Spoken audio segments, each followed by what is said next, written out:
नमस्कार दोस्तों।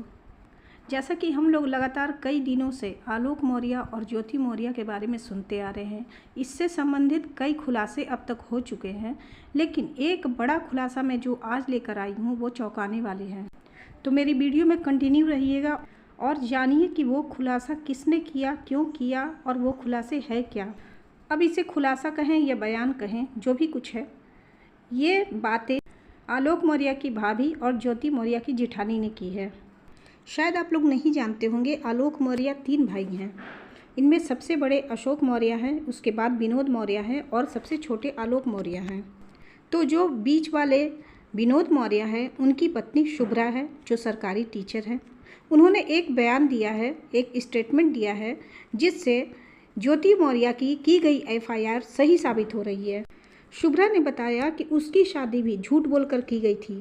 उसके हस्बैंड के बारे में ये बताया गया था कि वो इंटेलिजेंस ब्यूरो में है, जबकि वो GST में थे। उनकी शादी की कार्ड पर भी गलत चीज़ें लिखी हुई थी।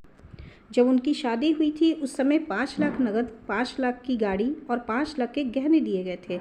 इसके अलावा ज़रूरत की सारी सामान दी गई थी। यहाँ तक कि शुभ्रा के घर वालों को एक प्लॉट भी उन्हें देना पड़ा था।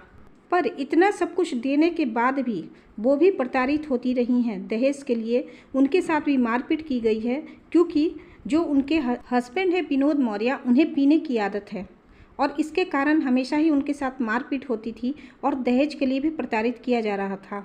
शुभ्रा ने ज्योति मौर्य के कार्ड के संबंध में पूछे जाने पर यह बताया कि वो फेक नहीं है, बिल्कुल सही है और मेरी शादी की कार्ड में भी इसी तरह की चीज़ें छापी गई थी।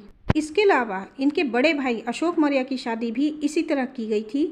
उन्हें अध्यापक बताकर शादी की गई थी और कार्ड पर भी अध्यापक ही छपा था, जबकि वो भी एक सफाई कर्मी थे।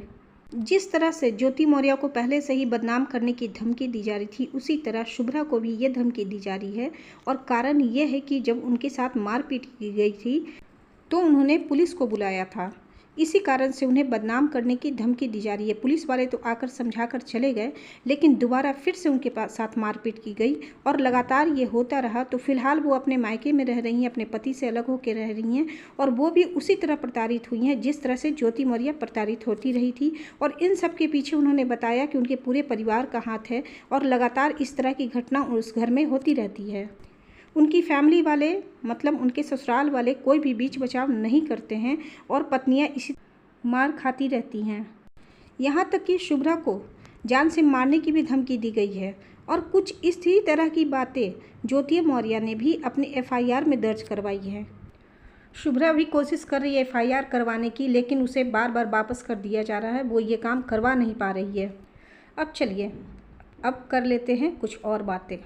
जिस तरह से मीडिया ने ज्योति मौर्य का तमाशा बनाया है, क्या वो सारी चीज़ें वापस हो सकती हैं? क्या ज्योति मौर्य के लिए जितनी भी तरह की गंदगी फैलाई गई यहाँ पर सोशल मीडिया पर, और जो उनके अपने पति ने ही किया और साथ में मीडिया वालों ने मिल कर किया, क्या वो चीज़ें वापस हो सकती हैं? कुछ भी वापस नहीं होगा। औरतों को समान समझने वाले मीडिया वालों, तुम्हें शर्म नहीं आई कि इनकी जगह तुम्हारी माँ, बहन, बेटी भी हो सकती थी? तो इसी तरह तुम सब मीडिया पर नंगा करते। क्या है मानसिकता तुम सबकी?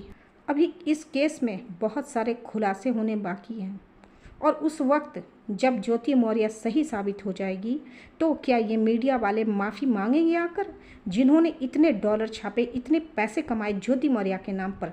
थू है ऐसे लोगों पर, थू है ऐसी मीडिया पर। और मुझे बार बार शर्म आती है कि मैं ऐसे देश में रहती हूँ जहाँ नारियों की, औरतों की कोई इज्जत नहीं है। आराम से कोई भी आकर उनकी इज्जत की धज्जियाँ उड़ाकर चला जाता है। कोई भी रोकने टोकने वाला नहीं है, कोई कुछ कहने वाला नहीं है। बेलगाम मीडिया हो चुकी है। जो मुंह में आए किसी के लिए बोल दो, जो मन करे वैसा छाप दो, वैसा सब कुछ कर दो, वैसे फ़ोटो लगा दो, वैसे थंबनेल लगा दो। कितना कुछ किया गया ज्योति मौर्य के लिए, किस तरह उसे बदनाम किया गया। और मैं बार बार फिर से ये कह रही हूँ, ये एक सोची समझी चाल थी और ये चाल इनकी कामयाब हो गई, लेकिन आगे शायद नाकामयाब हो जाए, क्योंकि असलियत धीरे धीरे खुल रही है पूरी मीडिया के सामने। पहले ज्योति मौर्य और उसके बाद सीमा हैदर, इन दोनों के अलावा कोई भी न्यूज़ उनके पास बची नहीं थी, कहीं भी कुछ नहीं आ रहा था।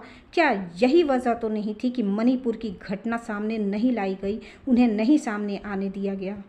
जैसा कि मैंने कल की वीडियो में ही बता दिया था कि महिला आयोग को इस मणिपुर के वायरल वीडियो के बाहर आने से 37 दिन पहले ही बता दिया गया था कि इस तरह की घटनाएं हो रही हैं, लेकिन महिला आयोग ने कोई संज्ञान नहीं लिया, कुछ भी नहीं किया, चुप्पी साधे बैठे रहे लोग। इसे क्या समझा जाए, क्या कहा जाए?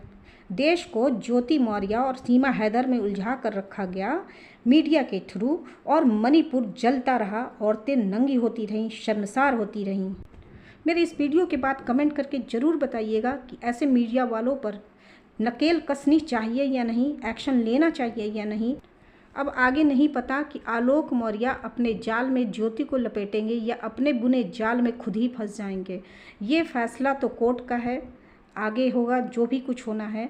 लेकिन जो कुछ अब तक समझ में आ रहा है, ये सोची समझी चाल थी आलोक मौर्य की, और इसने मीडिया से मिलकर ये सारा कुछ रचा था, सारा कुछ किया था ज्योति को बदनाम करने के लिए। आई होप मेरी ये छोटी सी वीडियो आपको पसंद आई होगी। पसंद आई हो तो एक कमेंट ज़रूर कीजिएगा और लाइक भी कीजिएगा, और हो सके तो शेयर कर सकते हैं अगर इच्छा हो तो। फिर मिलूँगी नए वीडियो में नए मैटर के साथ में, तब तक के लिए बाय बाय एंड टेक।